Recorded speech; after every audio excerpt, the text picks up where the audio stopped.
दोस्तों नमस्कार। मैं ना सोनांचली कथा कहानी और उपन्यास के इस अंक के साथ पुनः हाजिर हूँ। दोस्तों, इस समय हम लोग सुन रहे हैं उपन्यास चरित्रहीन, जिसे लिखा है शरतचंद्र चट्टोपाध्याय ने।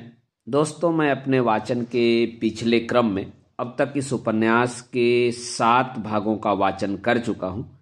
आइए अब सुनते हैं उपन्यास चरित्रहीन के 8वें भाग का वाचन मेरे अर्थात ना सोनांचली के स्वर में। विपिन के निमंत्रण से लौटकर आने के बाद दूसरे दिन आकंठ प्यास लिए सतीश नींद टूटने पर जब बिछौने पर उठ बैठा तब दिन के 10 बज चुके थे। तब भी उसका कमरा बंद था। आज प्रातःकाल से ही मेघशून्य आकाश में धूप अत्यंत प्रखर होकर उग चुकी थी। उस तेज गर्मी से जंगले दरवाजे गर्म हो जाने से इस बंद कमरे का भीतरी भाग कैसा असहनीय हो उठा था, इसका पता स्वयं उसको न रहने पर भी उसका सारा शरीर इसका प्रमाण दे रहा था। पूरा बिछौना पसीने से भीग चुका था।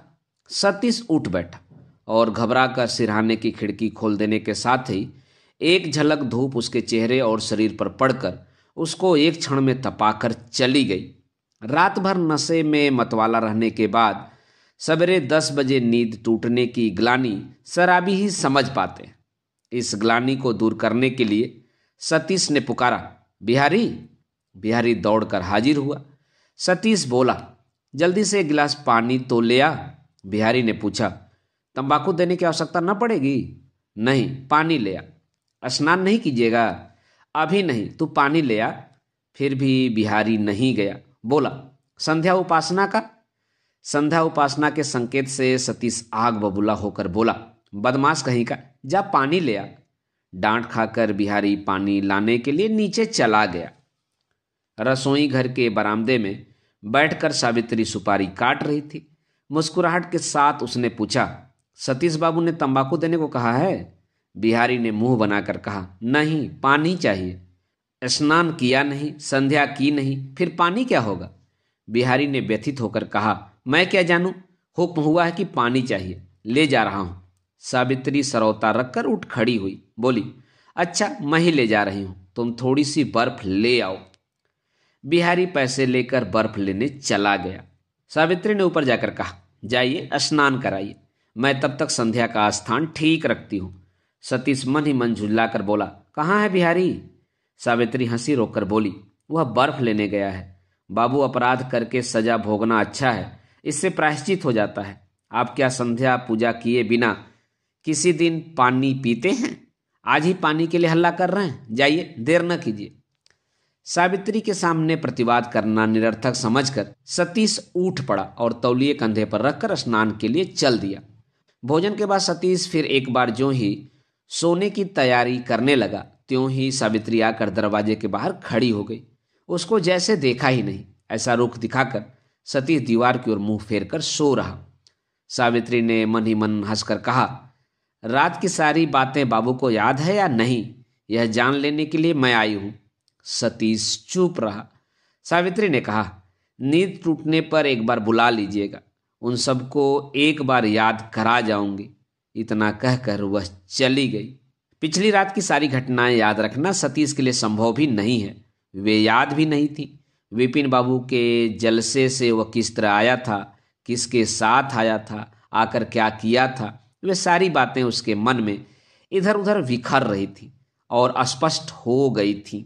इस अस्पष्टता को स्पष्ट कर देने की इच्छा उसको बिल्कुल ही न रही हो, ऐसी बात नहीं है, लेकिन एक अनिश्चित लज्जा उसको मानो किसी प्रकार भी कदम बढ़ाने नहीं दे रही थी।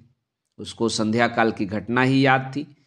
यही अब तक उसकी मेघाच्छन्न स्मृति के आकाश में शुक्र तारा की भांति चमक रही थी। लेकिन अधिकतर ज्योतिष्मान दुष्ट ग्रह भी उस बादल की ओट में ही उगे हुए हैं। उसकी ओर सावित्री के इशारे ने उंगली का संकेत करने के साथ ही उसकी नींद मरीभूमि की भाप की तरह उड़ गई। कल संध्या को हतबुद्धि होकर उसने चिराग बुझा दिया था। इसका फल अंत तक किस तरह प्रकट होगा, उस संबंध में उसके मन में यथेष्ट उत्कंठा बनी हुई थी। फिर भी उसमें उसका दोष कुछ भी नहीं था। इस कारण उसको दुर्भाग्य कहकर वह एक तरह सांत्वना प्राप्त कर रहा था और अपराध न करने में जो एक सच्ची शक्ति छिपी रहती है, वह शक्ति उसके अनजाने में भी उसको प्रश्रय दे रही थी। लेकिन सावित्री इस समय जो बात कह गई, जिस अंधकार के बीच रास्ता दिखा गई, उसके बीच प्रवेश करने का साहस उसको कहाँ था। उसको मतवाला बन जाने की अभिज्ञता थी जरूर, पर बेहोश हो जाने की अभिज्ञता वह कहाँ से लाता। वह किस तरह से अनुमान करे कि उसने क्या किया था, क्या नहीं किया था।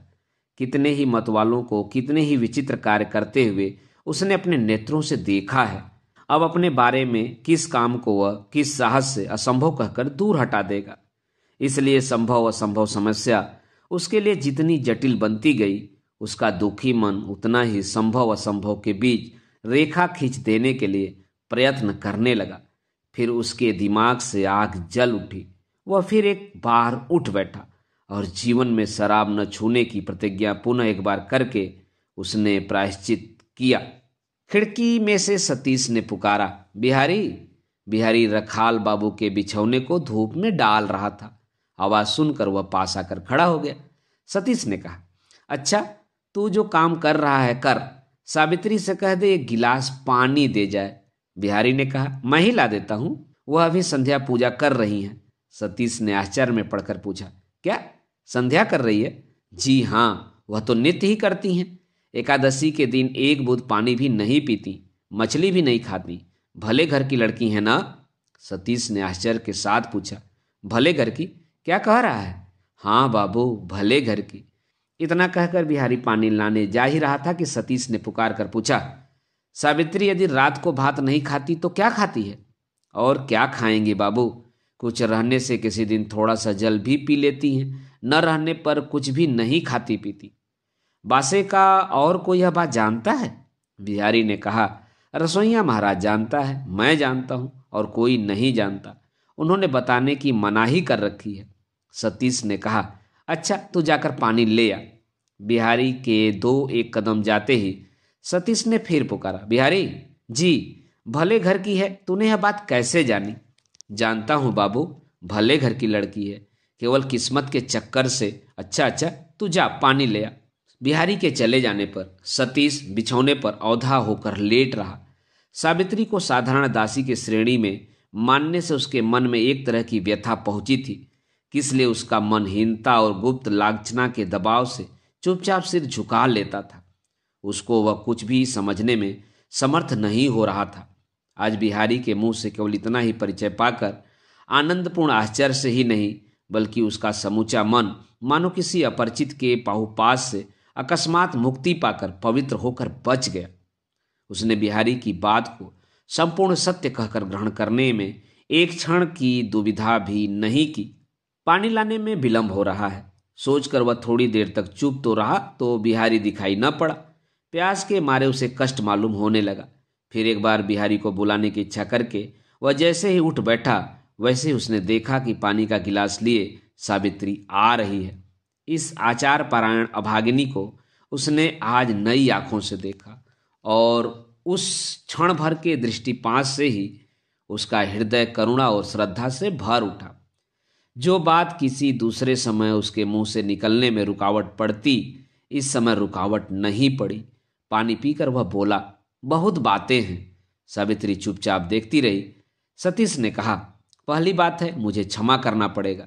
सावित्री ने शांत स्वर से पूछा, दूसरी बात? सतीश ने कहा, कल कब किस तरह मैं आया बताना पड़ेगा।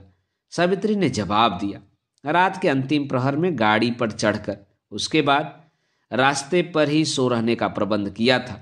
अच्छा काम नहीं किया? अच्छा काम नहीं किया। उठाकर कौन लाया?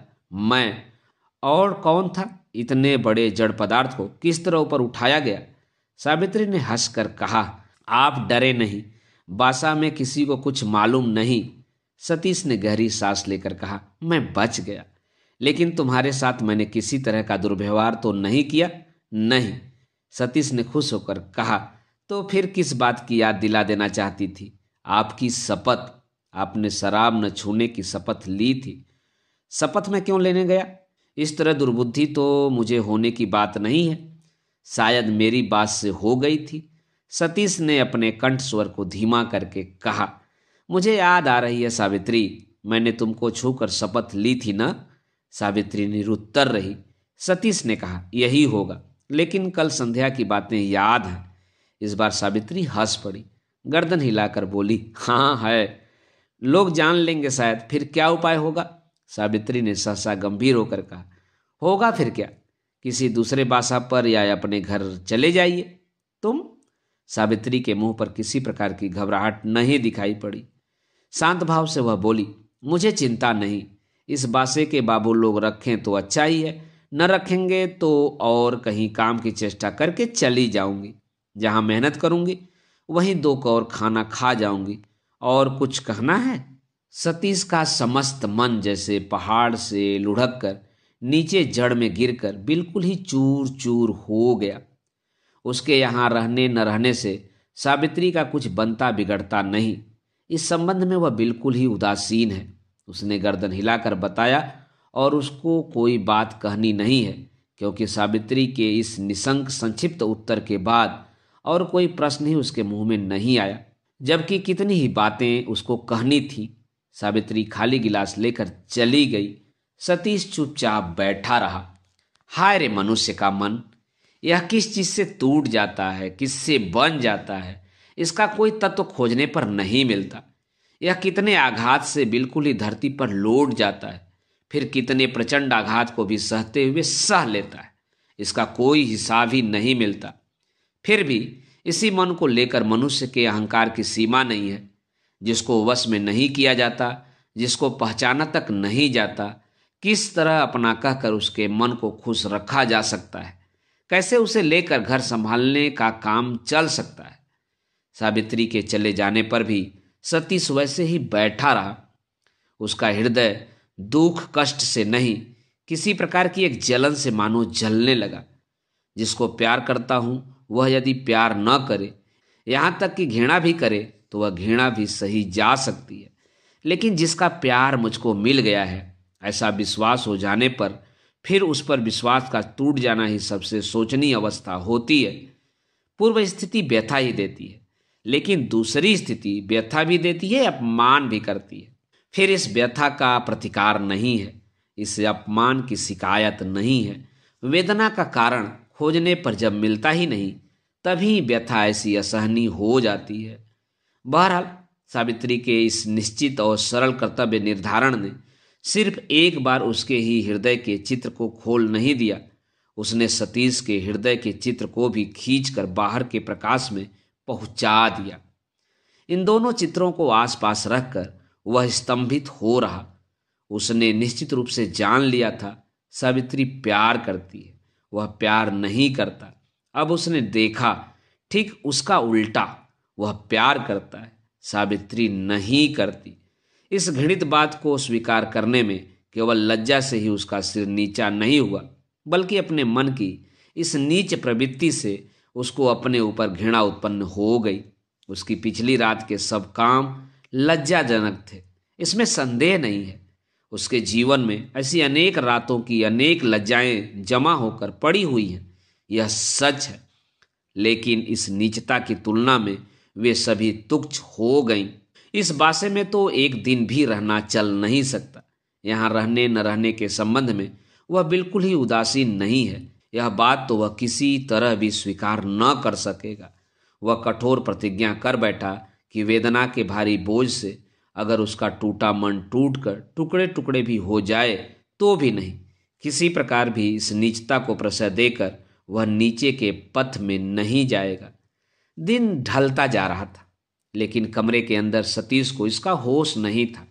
एकाएक बासे पर लौटने वाले केरानियों तथा पास पड़ोस की आहट से वह चकित सा होकर खिड़की के बाहर झांक लेने के लिए बिछौना छोड़कर उठ पड़ा और उसी दम एक कुर्ता पहनकर चादर कंधे पर डालकर नजर बचाए चुपके से बाहर निकल गया। अभी तुरंत ही हाथ मुंह धोने का आग्रह लेकर सावित्री आ जाएगी और जलपान के लिए हट करने लगेगी। आज उसको जरा सी भी भूख नहीं थी, लेकिन सावित्री इस बात पर किसी तरह भी विश्वास न करेगी। अनुरोध करेगी, परेशान करेगी, हो सकता है कि अंत में क्रोध करके चली जाएगी। यह सब मौखिक स्नेह के वाग्वितंडा से आज पहली बार अपने को अकृत्रिम घृणा के साथ दूर हटा ले गया। रास्ते में घूमते घूमते संध्या के ठीक पहले एक गली के मोड़ पर एकाएक पीछे से उसने परिचित कंठ की पुकार सुनी। छोटे बाबू हैं क्या? सतीश खड़ा हो गया, बोला, हाँ, मोक्षदा हो क्या? बहुत दिन पहले मोक्षदा उसके पछाह के मकान में दासी का काम करती थी। छुट्टी लेकर कलकत्ता आने पर फिर वापस न जा सकी। उसने कहा, हाँ बाबू, मैं ही हूं, मेरा एक पत्र आप पढ़ देंगे? सतीश हंसकर बोला, इतने बड़े शहर में एक पत्र पढ़वाने के लिए तुझे और कोई आदमी नहीं मिला? पत्र कहाँ है? मोक्षदा ने कहा, पत्र मेरे घर पर ही है बाबू। किसी अनजान आदमी से पढ़वाने का साहस नहीं हुआ, न जाने इसमें क्या लिखा है।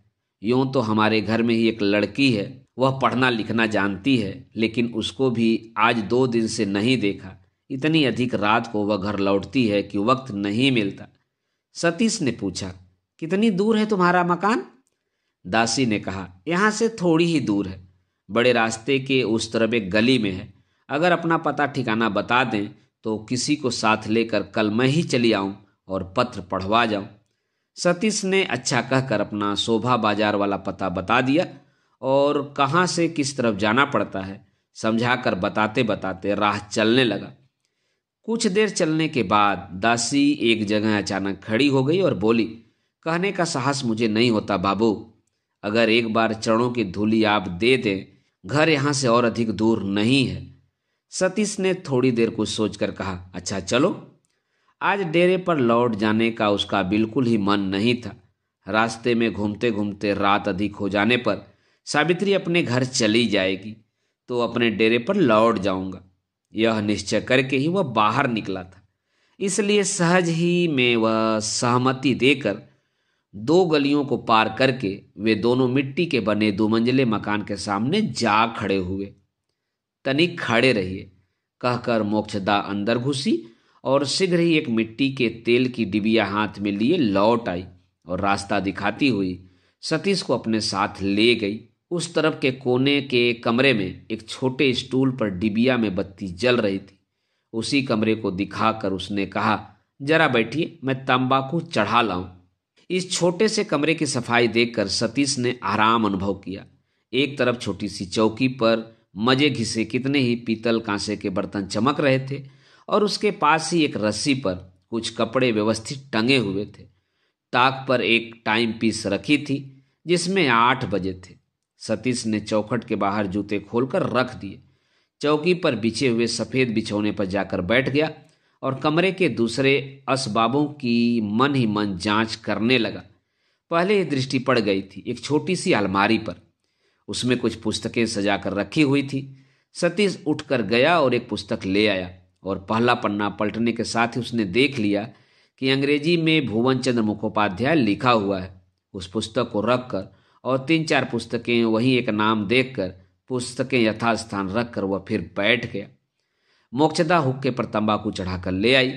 सतीश ने हुक्का थाम कर कहा, तुम्हारा कमरा बहुत साफ सुथरा है, उठने का मन नहीं होता।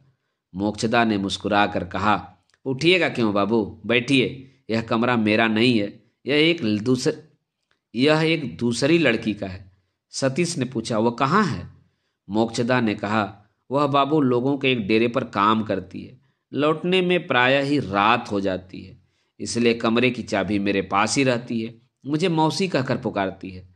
सतीश ने कहा, भले ही पुकारती हो, लेकिन भुवन बाबू कब आएंगे? दासी ने आश्चर्य में पड़कर कहा, कौन भुवन बाबू? भुवन मुखर्जी, पहचानती नहीं हो? सहसा दासी ने दोनों भौवें चढ़ाकर कहा, ओह, हमारे मुखर्जी? नहीं नहीं, उनको आना नहीं पड़ेगा। क्यों, क्या मर गए हैं? दोनों आंखें चमकाकर मोक्षदा ने कहा, नहीं, मर नहीं गए हैं, लेकिन मर जाने से ही अच्छा होता। ठहरे ब्राह्मण, वर्णों के गुरु, हम लोगों के मस्तक के मणि हैं, नारायण तुल्य हैं, उनके प्रति अभक्ति नहीं करती, उनके चरणों की धूली लेती हूँ, लेकिन किसी दिन भेंट होने पर 3 झाड़ू गिनकर मुंह पर मारूंगी, तभी मेरा नाम मोक्षदा होगा।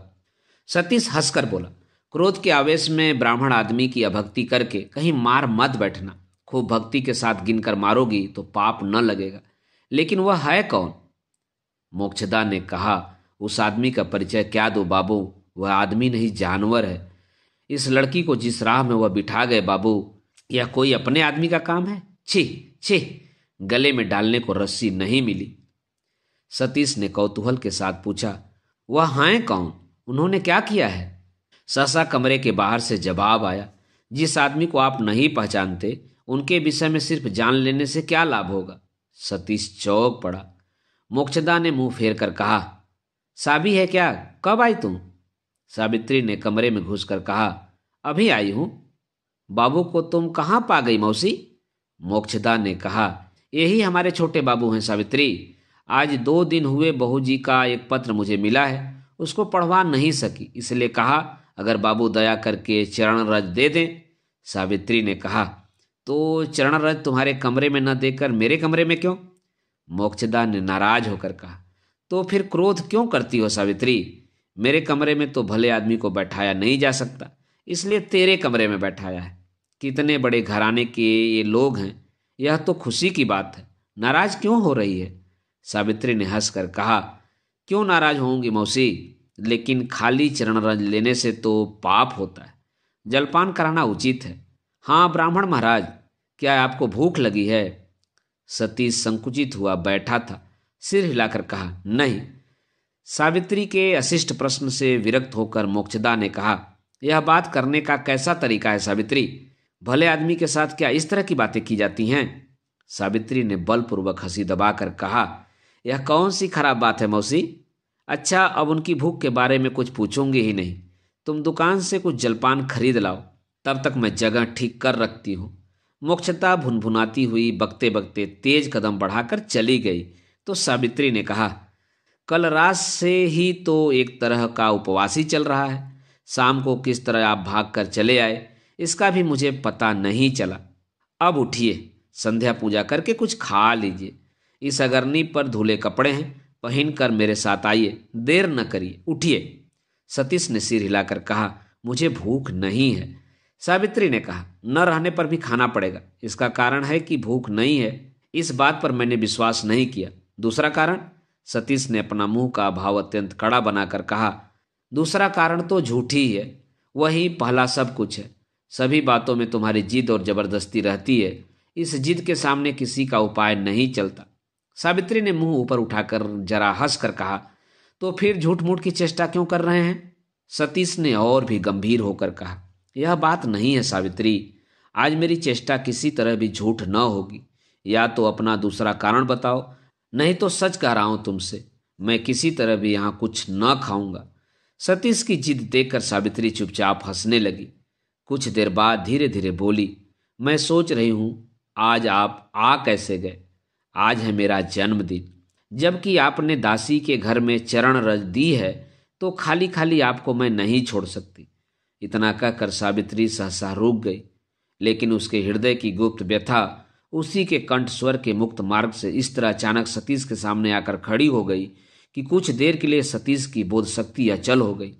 बुद्धिमती सावित्री इसको क्षण भर में अनुभव करके सभी बातों का सहज परिहास करके हंसकर बोली, भगवान ने आज आपको मेरा अतिथि बनाकर भेजा है, इसलिए खाना भी पड़ेगा और दक्षिणा भी लेनी पड़ेगी।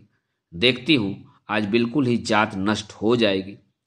इतनी देर में सतीश की स्वाभाविक शक्ति लौट आई थी। उसने पूछा, सचमुच ही क्या आज तुम्हारा जन्मदिन है? सावित्री ने कहा, सचमुच। सतीश ने कहा, तो ऐसे दिन अगर मैं आ ही पड़ा हूं तो दुकान की कुछ बासी मिठाइयां खाकर पेट न भरूंगा। इसके अलावा ये सब चीजें तो मैं कभी खाता नहीं। सावित्री भी यह बात जानती थी। मन ही मन लज्जित होकर उसने कहा, लेकिन अब तो रात हो गई है। सतीश ने कहा, हो जाए रात, आज डेरे पर वापस जाकर झिड़कियां तो खानी नहीं पड़ेंगी। फिर आज ज्यादा रात होने से डरूं क्यों? कुछ भी क्यों न हो, किसी प्रकार भी मैं नहीं खाऊंगा। आपसे पार पाने का रास्ता नहीं है, कहकर सावित्री उठकर चली गई। सतीश बैठा हुआ था, अब लेट गया। यह सुंदर कुटी और यह निर्मल सफेद सया छोड़कर किसी भी तरह की जाने की उसे इच्छा नहीं हो रही थी। फिर भी आत्मसम्मान को अक्षुण्ण रखकर बैठ रहने का भी कोई अच्छा सा कारण नहीं मिल रहा था। अब खाना तैयार होने की देर की संभावना उसको भावी आसन्न कठिन उत्तरदायित्व में मानो छुटकारा दे गई। चलते समय सावित्री बाहर से जंजीर चढ़ा गई थी। इसको भी जैसे वह जान गया था। उसके तुम संभाषण को भी उसने उसी तरह लक्ष्य किया था। निर्जन कमरे में ये नवलब्ध दो तथ्य, जादूगर और उसकी जादू की लकड़ी की तरह अपूर्व इंद्रजाल की रचना करने लगे। आज ही दोपहरिया को जो सब प्यार के कूड़ा करकट उसके मन के भीतर से भाटे के खिंचाव से बाहर की तरफ बह गए थे, ज्वार के उल्टे स्रोत से फिर वे एक एक कर वापस आकर प्रकट होने लगे।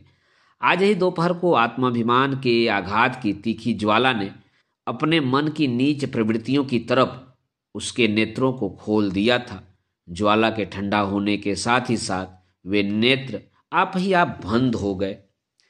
इसी तरह अपने को लेकर खिलवाड़ करते करते किसी समय शायद वह जरा सा हो गया था।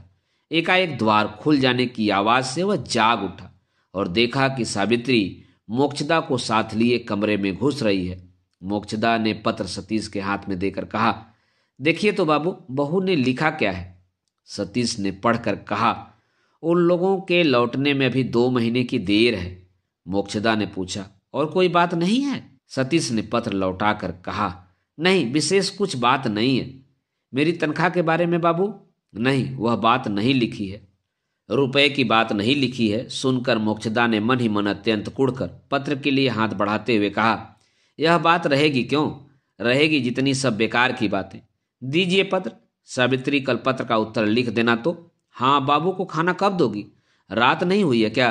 सावित्री ने कहा, यह ठहरे ब्राह्मण महाराज, संध्या पूजा करेंगे या यूं ही खा लेंगे? मोक्षदा ने कहा, यह क्या अपने पुरोहित महाराज हैं या बाबा जी हैं कि पूजा करके ही खाएंगे? सतीश हंसकर बोला, क्या दाई, तुम सब भूल गई? मैं तो सदा ही संध्या पूजा करता हूं। मोक्षदा को शायद एकाएक बात याद पड़ गई। झेप कर बोली, हाँ हाँ ठीक बात है। सावित्री की तरफ घूम कर बोली, देख तो बेटी, जल्दी बाबू के लिए जगह ठीक कर दे, तेरे घर में तो सभी ठीक ठाक है। कहकर मोक्षदा चली गई। 1 घंटे के बाद सतीश के भोजन के वक्त कमरे में कोई भी मौजूद नहीं था। अंधेरे बरामदे से यह देखकर मोक्षदा एकदम जल उठी। रसोई घर में जाकर देखा सावित्री चुपचाप बैठी हुई है। रुष्ट कंठ से उसने कहा, यह तेरी कैसी बुद्धि है सावित्री? यह क्या कंगाली भोजन हो रहा है कि जो कुछ भी है खाने के लिए सामने डालकर निश्चिंत होकर बैठी हुई हो? सावित्री कुछ सोच रही थी, चौंक कर बोली, आवश्यकता पड़ने पर वह खुद ही मांग लेंगे। ऐसी बुद्धि न रहती तो फिर तू दासी का काम करने जाती? तू तो खुद ही नौकर नौकरानी रख लेती। सावित्री ने हंसकर कहा, खुद ही नौकरानी बनी हुई हूं, इसमें भी क्या दोष है मौसी? मेहनत करके खाने में तो शर्म नहीं है। मोक्षदा ने कुपित होकर कहा, कौन कहता है कि है? मेरी उम्र में भले ही न रहे, लेकिन तेरी उम्र में तो जरूरी है। अच्छा रहे ना रहे, बाबू को जबकि खाने को कह दिया है तब बैठ कर खिलाओ। मनुष्य का भाग बदलने में अधिक देर नहीं लगती। सावित्री जाने को तैयार होते होते ठिठक कर खड़ी हो गई। बोली, क्या बक रही हो मौसी? वह सुन लेंगे तो? मोक्षदा ने तुरंत ही अपना कंठ धीमा करके कहा, नहीं नहीं, सुन लेंगे क्यों? और एक बात तुझसे कहे रखती हूँ बेटी, भगवान ने जो 2 आंखें दी हैं उन दोनों को जरा खोल कर रखना। घड़ी की चेन, हीरे की अंगूठी न रहने से किसी आदमी को छोटा मत समझ लेना। अच्छा, कहकर सावित्री हंसती हुई चली जा रही थी। मोक्षदा ने फिर पीछे से पुकार कर कहा, सुनो तो सावित्री। सावित्री घूमकर खड़ी हो गई। बोली, क्या है? मेरे कमरे में चल, एक ढाका की साड़ी निकाल दूं, पहन कर जा। सावित्री ने हंसी रोक कर कहा, तुम निकाल लाओ मौसी, मैं अभी आ रही हूं। सतीश का खाना प्रायः समाप्त हो आया था। सावित्री ने कमरे में घुसकर कहा, आंखें बंद करके खा रहे हो क्या? सतीश ने मुंह ऊपर उठाकर कहा, नहीं, लेकिन देखती हूं दोनों आंखें तो नींद से ढलती जा रही हैं। असल में उसे कड़ी नींद आ रही थी। पिछली रात का उस सिंकल अत्याचार आज असमय में ही उसकी आंखों की दोनों पलकों को भारी बनाता जा रहा था। सलज्ज हंसी से स्वीकार करके उसने कहा, हाँ, बड़ी नींद आ रही है। सावित्री ने पूछा, और कुछ चाहिए? सतीश तुरंत बोल उठा, कुछ नहीं, कुछ नहीं, मैं खा चुका।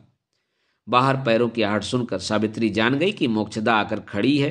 बोली, बाबू, मुझे एक ढाका की साड़ी खरीद देनी पड़ेगी। वह कभी कुछ नहीं मांगती, इसलिए इस बात का मतलब न समझ सकने के कारण सतीश आश्चर्य में पड़ गया। मोक्षदा के आने का उसे पता नहीं था। उसने पूछा, सचमुच ही चाहिए? सचमुच ही तो? कब पहनोगी? आज पहनने की स्थिति नहीं है, इसलिए किसी दिन भी वह स्थिति नहीं होगी। ऐसी क्या बात है? इसके अलावा एक और बात है, मैं मेहनत करके खाती हूँ। इसके लिए मौसी दुख कर रही थी, इसलिए सोच रही हूँ अब मेहनत करके ना खाऊंगी, अब से बैठी बैठी खाऊंगी। सतीश ने हंसकर कहा, अच्छी बात तो है, सिर्फ अच्छी बात होने से तो न होगा, उसके साथ एक नौकरानी न रहने से भी तो मान नहीं रहता, उसको भी आपको रख देना पड़ेगा। अपनी बात को वह खत्म भी न कर सकी। मुंह में आंचल ठूसकर हंसी का वेग रोकने लगी। मोक्षदा कोई कच्ची औरत नहीं थी।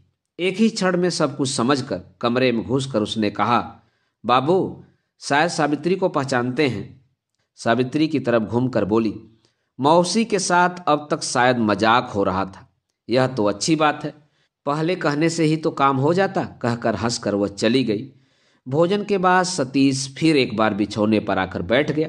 सावित्री डिब्बे में भरकर पान लाई और बंधे हुक्के पर तंबाकू चढ़ाकर सतीश के हाथ में दे दिया। पैरों के पास धरती पर बैठकर एकाएक मुस्कुराकर सिर झुका लिया। सतीश के दिल में आंधी बहने लगी। सारे शरीर में रोंगटे खड़े होकर मानो जाड़ा लगने लगा। क्षण काल के लिए उसको हुक्का खींचने की शक्ति तक नहीं रही। 2 मिनट के बाद सावित्री ने मुंह ऊपर उठाकर कहा, रात हो गई है, बासे पर नहीं जाओगे? सतीश ने सूखे कंठ से कहा, नहीं जाऊंगा तो रहूंगा कहाँ? यहीं रहोगे? न जा सको तो जरूरत नहीं है, मौसी अभी तक जाग रही हैं, मैं उनके बिछौने पर ही सो जाऊंगी। एक क्षण के लिए सतीश चुप ही रहा, लेकिन दूसरे ही क्षण अपने को संभाल कर बिल्कुल ही खड़ा होकर कहा, नहीं, जा रहा हूं। अच्छा, और जरा बैठो, कहकर सावित्री उठकर चली गई और सतीश के जूते बाहर से उठा लाई और आंचल से पैर पोंछकर जूतों का फीता बांधते बांधते धीरे धीरे बोली, बासा के लोग अगर जान जाएं तो? जानेंगे कैसे? मैं अगर बता दूं? तुम क्या बताओगी? बताने की कोई बात ही नहीं है। सावित्री ने हंसकर कहा, कुछ भी नहीं है, सच कहते हो? सतीश निरुत्तर हो रहा।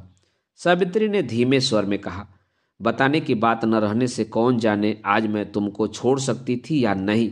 यह कहकर वह एकाएक चुप हो गई, लेकिन दूसरे ही क्षण प्रबल वेग से सिर हिलाकर बोल उठी, नहीं, तुम बासे पर चले जाओ, अगर दुर्बुद्धि न छोड़ोगे तो एक दिन यह सब खोल दूंगी, बताए देती हूँ। यह कैसा रहस्य है? इसके अंदर की बात ठीक न समझ सकने के कारण सतीश क्षण भर चुप रहकर खड़ा रहा। बोला, भले ही बता दोगी, बासे के लोग तो मेरे संरक्षक हैं नहीं। सावित्री ने कहा, जानती हूं नहीं है, लेकिन मेरी मौसी यह काम भी अनायास ही ले सकेंगी, उसकी जबान को कैसे रोक सकोगे? मोक्षदा का नाम सुनकर सतीश मन ही मन डर गया, पर बोला, रुपए देकर। सावित्री ने कहा, उससे केवल रुपया बर्बाद होगा, काम नहीं होगा। इसके सिवाय मौसी को न हो रुपए से वश में कर लोगे, लेकिन मुझे क्या देकर वश में करोगे? सतीश तुरंत बोल उठा, प्रेम देकर। सावित्री के होठों पर हंसी की रेखा दिखाई पड़ी। बोली, इसको लेकर 4 बार हो गए। यानी इससे पहले और भी 3 आदमियों ने इसी चीज को देना चाहा था, तुमने लिया नहीं? नहीं, कूड़ा करकट जमा करके रखने के लिए मेरे पास जगह नहीं है। सतीश स्थिर होकर बैठा रहा। सावित्री की व्यंग भरी हंसी और उसके कंठ का स्वर कुछ भी उसके लक्ष्य से बच नहीं सका, इसलिए उसकी दोपहर की बातें याद आ गईं और याद आने के साथ ही प्रेम की नदी में ज्वार खत्म होकर भाटे का खिंचाव शुरू हो गया। सावित्री की बातों को उसने व्यंग समझ लेने की गलती नहीं की। कड़े स्वर में बोल उठा, वे लोग हैं बेवकूफ, उन लोगों को ऐसी चीज देने का प्रस्ताव करना उचित था जिसको बक्स में उठा रखना किसी को कूड़ा करकट न मालूम हो। मैं भी कम मूर्ख नहीं हूं, क्योंकि मैं भी भूल गया था कि वह चीज तुम लोगों के लिए कितनी अवहेलना की चीज है।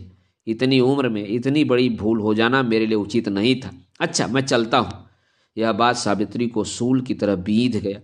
तुम लोगों के लिए कहकर सतीश ने उसको किन लोगों के साथ अभिन्न बनाकर देखा, इसे समझना सावित्री को बाकी नहीं रहा, किंतु परिहास को झगड़े में परिणत होते देखकर वह चुप रह गई।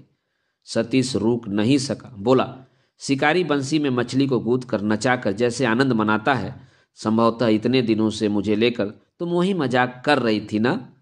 सावित्री और सहन न कर सकी। बिजली की सी गति से वह उठ खड़ी हुई और बोली, बंसी में गूंथ कर तुमको ही खींचकर उठाया जा सकता है, नचाकर उठाने लायक बड़ी मछली नहीं हो तुम। सतीश ने निष्ठुर भाव से व्यंग करके कहा, नहीं हूं मैं। सावित्री ने कहा, नहीं हो। उसके होठ सिकुड़ गए। सतीश के चेहरे की तरफ तीव्र दृष्टिपात करके वह कहने लगी, दुष्चरित्र मेरी तरह एक स्त्री को प्यार करके प्रेम की बड़ाई करने में तुमको लज्जा नहीं मालूम होती? जाओ तुम, मेरे घर में खड़े होकर झूठ मूठ मेरा अपमान मत करो।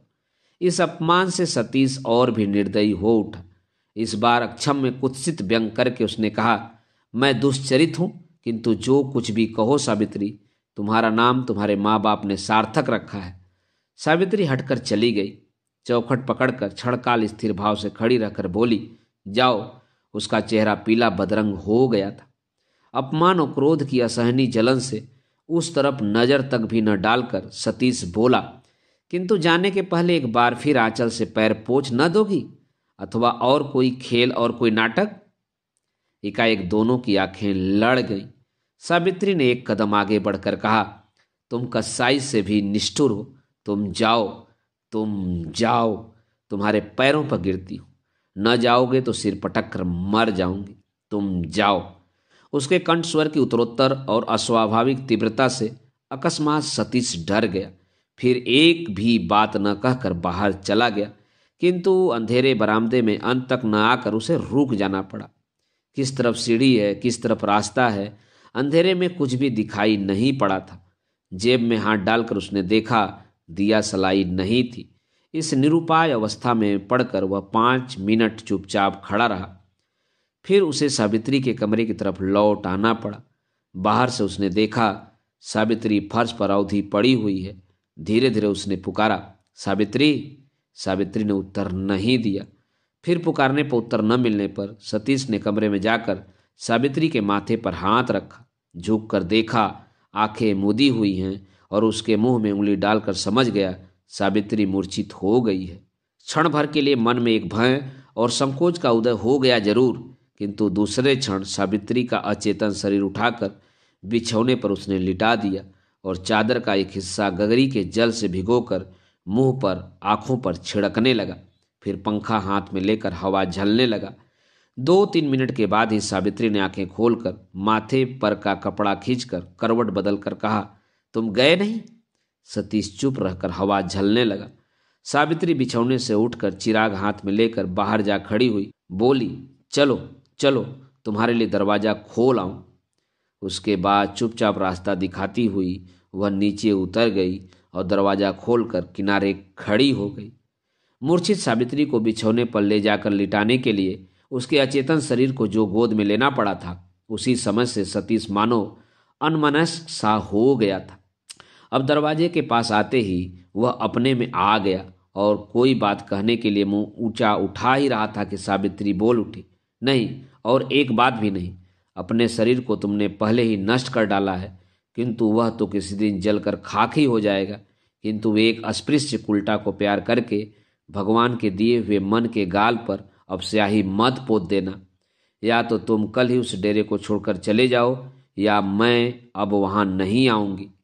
इतना कहकर उत्तर की प्रतीक्षा न करके सावित्री ने दरवाजा बंद कर दिया। दोस्तों, अभी आप सुन रहे थे उपन्यास चरित्रहीन के 8वें भाग का वाचन मेरे अर्थात ना सोनांचली के स्वर में। दोस्तों, आप इस उपन्यास के आगे के भागों को मेरे वाचन के अगले क्रम में सुन सकते हैं, तो सुनना न भूलिए और जुड़े रहिए कथा, कहानी और उपन्यास के साथ। धन्यवाद।